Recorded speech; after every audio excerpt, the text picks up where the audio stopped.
Hello नमस्कार साथियों। आज हम बात करें आरपीएससी सेकंड ग्रेड शिक्षक भर्ती परीक्षा 2016 में आए हुए हैं बायोलॉजी के 50 ऑब्जेक्टिव क्वेश्चनों की, तो जो कि 2024 में एग्ज़ाम में आपके लिए बहुत हेल्पफुल होंगे। तो पहला प्रश्न देखते हैं हम, निम्नलिखित में से किस में खंडीभवन देखा जाता है? तो किस में देखा जाता है साथियों? इसमें ऑप्शन नंबर सी सही आंसर होगा, एनेलिडा में। अगला प्रश्न है, निम्नलिखित में से कौन से समूह के जंतु एक ही संघ में पाए जाते हैं? तो कौन से समूह के जंतु एक ही संघ में पाए जाते हैं? झींगा, बिच्छू, टिड्डी, ये सारे एक ही समूह में पाए जाते हैं। वंश के वर्गीकृत स्थान का सही क्रम कौन सा है? तो सही क्रम है प्रभाग, वर्ग, गण, कुल, वंश। अगला प्रश्न है, शुक्र जनन की प्रक्रिया होती है? तो शुक्र जनन की प्रक्रिया कहाँ होती है? शुक्राणुजनक वाहिकाओं में शुक्र जनन की प्रक्रिया होती है।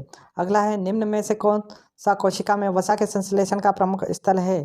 तो कौन सा है? SER, smooth endoplasmic reticulum. अगला प्रश्न है, निम्नलिखित में से कौन सा पुनर्योगज DNA प्रौद्योगिकी में वाहक के रूप में प्रयुक्त नहीं किया जाता है? तो कौन प्रयुक्त नहीं किया जाता? EcoR1। निम्नलिखित में से कौन सी प्रक्रिया CO2 के स्थिरीकरण का कार्य करती है? तो कौन सी प्रक्रिया CO2 के स्थिरीकरण का कार्य करती है? प्रकाश संश्लेषण क्रिया। अगला प्रश्न है, निश्चल कणिकाएं पाई जाती है? तो निश्चल कणिकाएं तंत्रिका कोशिका में पाई जाती है। अगला प्रश्न है, निम्न में से कौन सा सूक्ष्मजीव PCR तकनीक द्वारा DNA परिवर्तन में प्रयुक्त मुख्य किण्वक का स्रोत है? तो यहाँ पर ऑप्शन नंबर डी सही आंसर होगा, थर्सस एक्वाटिक्स। अगला प्रश्न है, RH विटेकर द्वारा प्रस्तावित 5 जगत वर्गीकरण निम्नलिखित में से किस पर आधारित है? तो किस पर आधारित है 5 जगत? पोषण का ढंग पर, प्रजनन का ढंग पर, कोशिका की संरचना पर, सभी पर। प्रोटीन संश्लेषण में पेप्टाइड बंध बनाने के लिए ऊर्जा इसके द्वारा जल अपघटन से प्राप्त होती है। जल अपघटन से प्राप्त होती है। तो इसमें सही आंसर होगा ऑप्शन नंबर बी, GTP द्वारा। अगला प्रश्न है, निम्नलिखित में से कौन सा प्राथमिक मेटाबोलाइट का उदाहरण है? कौन सा प्राथमिक मेटाबोलाइट का उदाहरण है? तो यहाँ पर ऑप्शन नंबर डी, गैलेक्टोज। अगला प्रश्न है, पादपों में अंतःत्वचा की भित्ति पर उपस्थित कैस्पेरिय पट्टिकाएं बनी होती हैं? तो कैस्पेरिय पट्टिकाएं किसकी बनी होती है? सुबेरिन की बनी होती है। अगला प्रश्न है, निरपवाद रूप से अनुन्मूल्य परागणीय पुष्प होते हैं? ऑप्शन नंबर ए, स्वकयुग्मी प्रकार के। अगला प्रश्न है, एक पादप जिसमें बाह्य दल निषेचन के पश्चात सूख कर झड़ जाते हैं, किसका उदाहरण है? तो ये किसका उदाहरण है? करेला का। अगला प्रश्न है, निम्नलिखित में से पादपों में लेस तत्व का उदाहरण कौन सा है? लेस तत्व का उदाहरण है मैग्नीज। अगला प्रश्न है, निम्नलिखित में से किस उपापचयी चक्र में रूबिस्को शामिल नहीं होता है? तो रूबिस्को किस में शामिल नहीं होता है? क्रेब्स चक्र में। अगला प्रश्न है, सामान्य श्वसन परिपथ कहा जाता है? ग्लाइकोलाइसिस को सामान्य श्वसन परिपथ कहा जाता है। निम्नलिखित में से कौन सी अनपचायी शर्करा है? तो कौन सी अनपचायी शर्करा है? सुक्रोज अनपचायी शर्करा है। अगला प्रश्न है, कोहरा किसका कोलाइड है? तो कोहरा द्रव के कण गैस में परिक्षिप्त अवस्था में रहते हैं। निम्नलिखित में से कौन सी गैस कार्बोक्सी हीमोग्लोबिन बनाती है? तो option number A, CO, carbon monoxide gas carboxy haemoglobin बनाती है। अगला प्रश्न है, भूमंडलीय ताप वृद्धि के लिए जिसका विशिष्ट योगदान है, वो है ऑप्शन नंबर सी, CO2 का।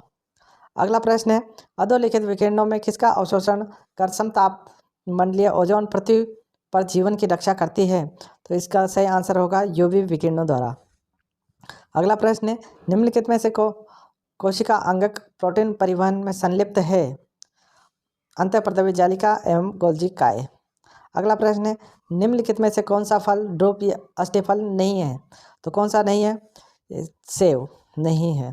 अगला प्रश्न है, शुद्ध जल का जल विभव कितना होता है? तो शुद्ध जल का जल विभव 0 होता है। अगला प्रश्न है, पोटेशियम की कमी के लक्षण सर्वप्रथम दिखाई पड़ते हैं? तो पोटेशियम की कमी के लक्षण सर्वप्रथम पत्तियों में दिखाई पड़ते हैं।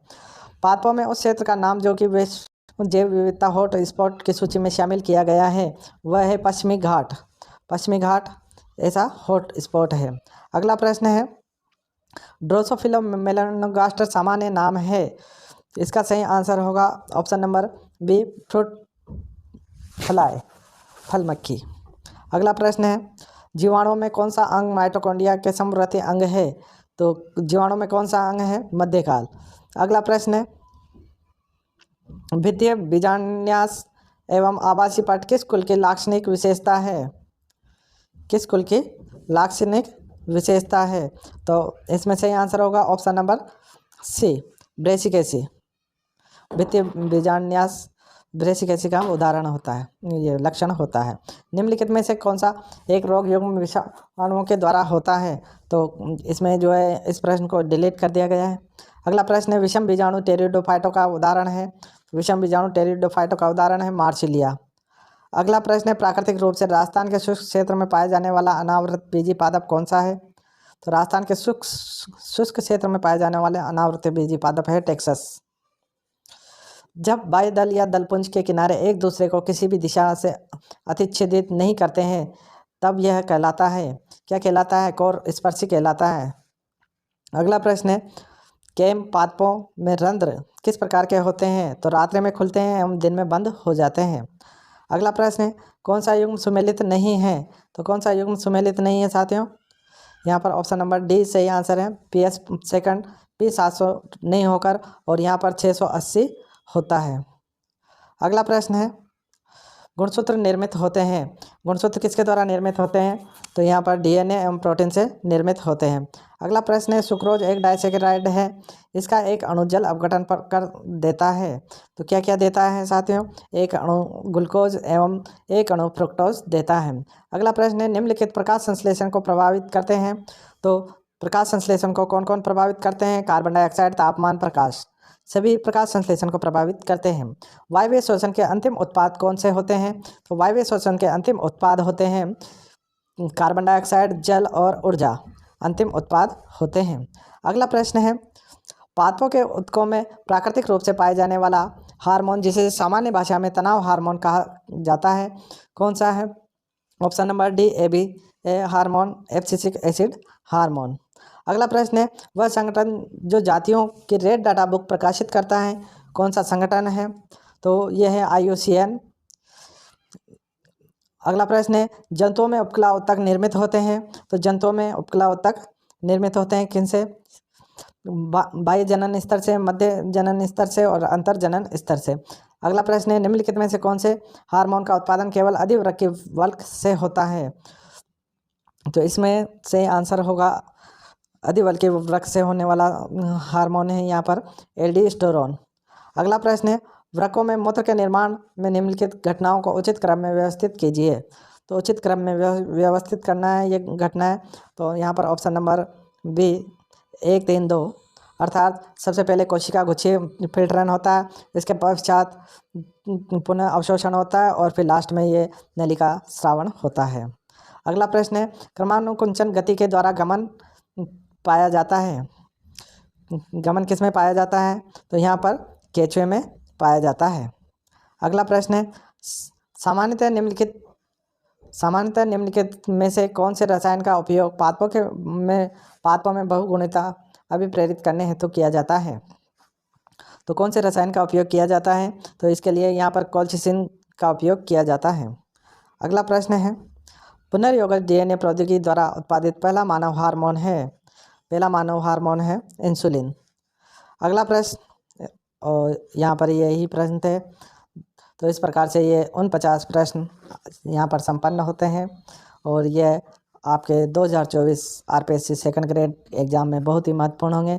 इस प्रकार से हम आगे और 18 और 22 के में आए हुए 50 बायोलॉजी के महत्वपूर्ण प्रश्नों की भी बात करेंगे और उसके बाद सीरीज़ हमारे टेलीग्राम चैनल पर चलाई जाएगी जो कि फ्री होगी। तो आप टेलीग्राम ग्रुप को भी ज्वाइन कर सकते हैं। इसके टेलीग्राम ग्रुप का लिंक जो है डिस्क्रिप्शन में दे दिया जाएगा। धन्यवाद।